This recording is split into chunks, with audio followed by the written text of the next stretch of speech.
At 5,000 meters above sea level, the air is thin, cold, and sharp. Oxygen is about half of what it is at sea level. Every breath feels heavy, every step echoes in the blood, and yet in some parts of the world, from the Andes of Peru to Tibet, from Nepal to Ladakh, there are peoples who have called these impossible places home for centuries. Up there, where the sky is closer, life has learned to reinvent itself. Life at 5,000 meters puts every cell to the test. At that altitude, atmospheric pressure is so low that the body receives far less oxygen with each breath. For those who come from lower altitudes, altitude sickness can strike quickly. Headaches, nausea, dizziness, shortness of breath.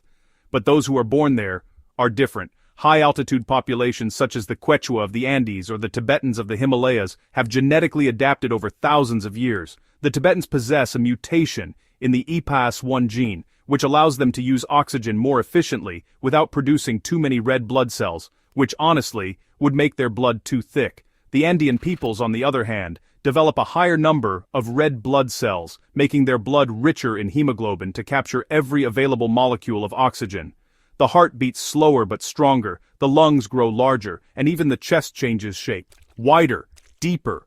A silent evolution that tells the story of a millennia-old adaptation. At 5,000 meters there is no summer as we know it. The sun burns during the day, but at night temperatures can drop to minus 20 degrees Celsius. The wind is constant, the sky almost always clear, and solar radiation is 10 times stronger than at sea level.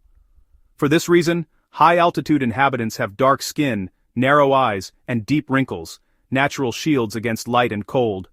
Houses are built of stone and clay, with low, thick roofs to retain heat. Fire is precious, often fueled by dried yak or llama dung, the only available source of energy. Food is simple but, rich in energy.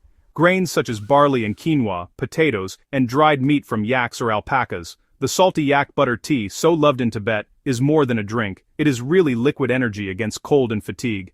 The day begins early, with the sun. People live in small villages, herd animals, and cultivate whatever the hard, poor soil can provide. Every gesture is slow, deliberate, because the air does not forgive wasted breath. But perhaps, more than anything else, at 5,000 meters, the perception of life changes. When you live so close to the sky, you learn to coexist with both greatness and fragility. The mountains dominate everything. They are sacred presences, spirits that watch and protect. In Tibet, every peak has a soul.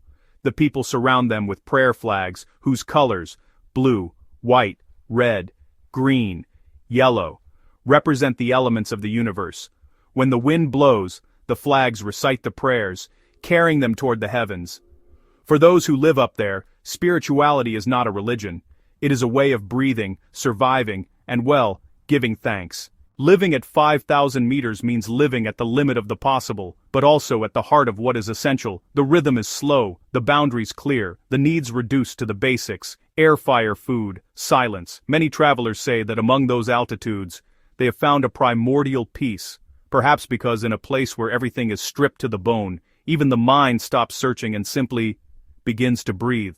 At 5,000 meters, life is not comfortable, but it is profound. Every breath is an achievement, every sunset a revelation. There, where the sky is closest and the air thinnest, humans discover that it takes very little to feel part of the universe. Just the beating of one's heart, persisting, stubbornly, against the wind.